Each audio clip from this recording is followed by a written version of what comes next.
ज्ञान the treasure में आपका स्वागत है।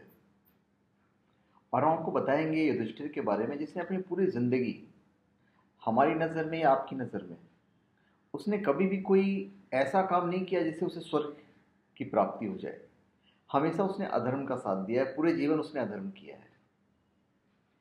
अभी एक बार क्या हुआ कि महाभारत युद्ध तो खत्म हो गया, सबकी मृत्यु हो गई।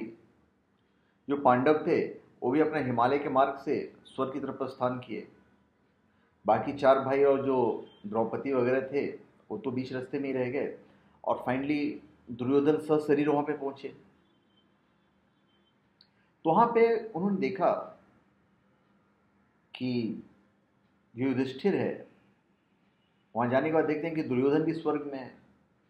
वो अपने सब भाइयों से ही मिले। तो वहां पे भीम ने सवाल पूछा युधिष्ठिर से कि भैया, इसने जिंदगी भर तो बुरे कर्म किए हैं, कभी इसने धर्म का काम नहीं किया है, हमेशा अधर्म का साथ दिया है, फिर ऐसा आदमी स्वर्ग की प्राप्ति कैसे कर सकता है?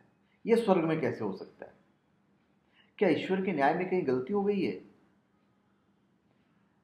तो ईश्वरीय विधान के अनुसार हर पुण्य का परिणाम, चाहे वो जरा सा भी क्यों ना हो, स्वर्ग मिलता ही मिलता है। सभी बुराइयों के होते हुए दुर्योधन में एक सद्गुण था जिसके प्रसाद स्वरूप उसे स्वर्ग प्राप्त हुआ। ये युधिष्ठिर ने भीम को कहा। तो भीम कहता, वो क्या है, इसमें क्या सद्गुण था, आप ही बताओ, उसके एक गुण आप मुझे बता दो। तो भीम की जिज्ञासा को शांत करने के लिए धर्मराज युधिष्ठिर कहते हैं कि अपने पूरे जीवन में दुर्योधन का ध्येय एकदम स्पष्ट था, उसका लक्ष्य केंद्रित था, वो कभी अपने लक्ष्य से नहीं हिला। अब उसी उद्देश्य की पूर्ति के लिए उसने हर संभव कार्य किया है। मतलब हस्तिनापुर का जो सिंहासन था उसका एक ही ध्येय था, एक ही टारगेट था, उस टारगेट को अचीव करना चाहता था। ये अलग बात है कि दुर्योधन को बचपन से सही संस्कार नहीं मिले, जिसकी वजह से वो सच का साथ नहीं दे पाया। लेकिन मार्ग में चाहे कितनी भी बाधाएं आई, उसने अपना लक्ष्य को ध्येय में रखा कि मुझे उस लक्ष्य की प्राप्ति करनी है।